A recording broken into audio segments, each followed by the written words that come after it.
Puji Tuhan, haleluya. Kita berjumpa dalam acara Kristologi Sedap.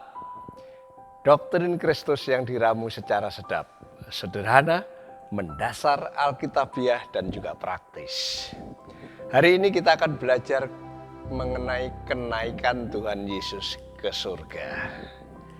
Kawan sehati dalam Tuhan, kenaikan Tuhan Yesus ke surga merupakan klimaks atau puncak dari kehidupan Tuhan Yesus di bumi ini. Mengapa? Tanpa kenyataan bahwa Yesus naik ke surga, maka karya pengampunan dosa di salib,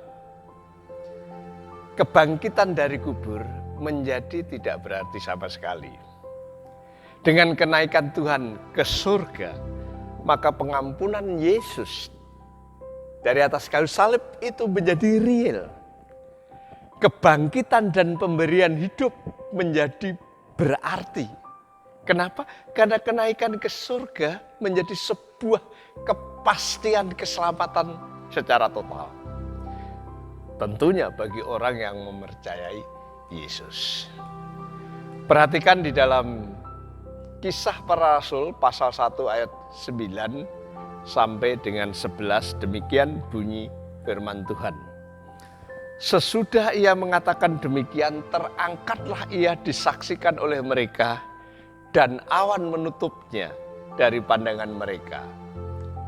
Ketika mereka sedang menatap ke langit, waktu ia naik itu, tiba-tiba berdirilah dua orang yang berpakaian putih dekat mereka. Dan berkata kepada mereka, "Hai orang-orang Galilea, mengapa kamu berdiri melihat ke langit? Yesus ini yang terangkat ke surga meninggalkan kamu akan datang kembali dengan cara yang sama seperti kamu melihat dia naik ke surga." Dari ayat-ayat tersebut kita diberitahu bahwa waktu Tuhan Yesus naik ke surga,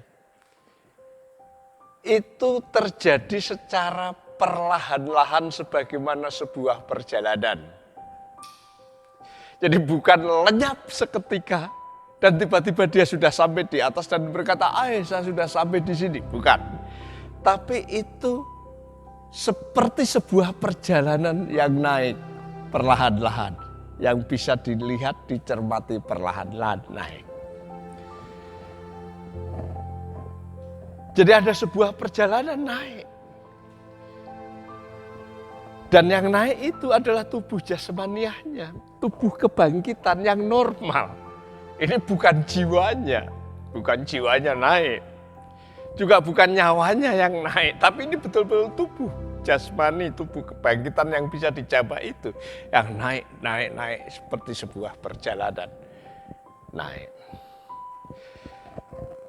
Kenaikan itu juga dapat dilihat oleh mata secara langsung. Ya. Kenapa? Karena itu terjadi di siang hari, bukan malam hari. Dan yang melihat lebih dari 100 orang.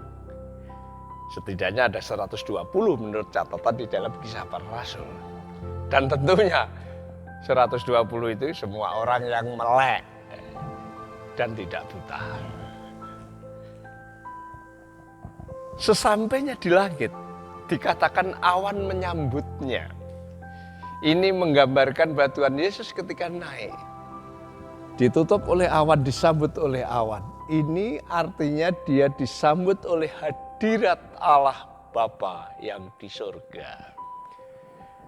Dan saat murid-murid masih terbengong-bengong, melongo karena kagum, heran menyaksikan peristiwa kenaikan Tuhan Yesus itu, malaikat datang, malaikat mendekati mereka dan memberitahu, Yesus sudah sampai di surga. Sama seperti kamu melihat naiknya ke surga, Tuhan Yesus akan datang ke bumi sama seperti waktu naik itu. Apa yang dapat kita petik dari peristiwa kenaikan Tuhan ini? Dari satu sisi inilah kepastian paket keselamatan yang komplit. Artinya ada pengampunan dosa. Dengan kematian Yesus di salib, pengampunan dosa terjadi. Ada pemberian hidup yang berarti dengan kebangkitan Yesus dari antara orang mati itu memberi kehidupan yang sejati. Ada penyediaan tempat di surga dengan kenaikan Yesus yang sudah sampai di surga itu. Dan ada penjemputan kembali. Ketika sudah sampai di surga, Yesus janji menjemput kembali dan membawa kita masuk di dalam surga abadi. Memang kita adalah orang berdosa, tapi kita sudah ditebus dan menjadi anak-anaknya.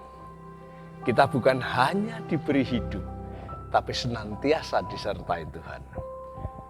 Pasti diselamatkan. Karena kasih-Nya kepada kita, anak-anaknya, tidak pernah berubah dan tidak pernah gagal.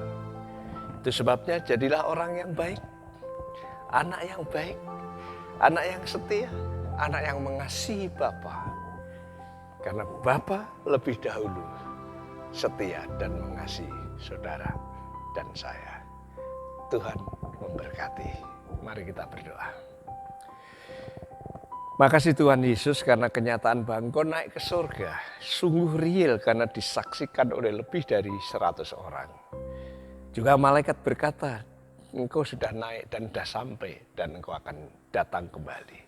Terima kasih karena Engkau bukan hanya memberikan kehidupan, memberikan janji surga, tapi Engkau memberikan penyertaan dan penjemputan kembali nanti.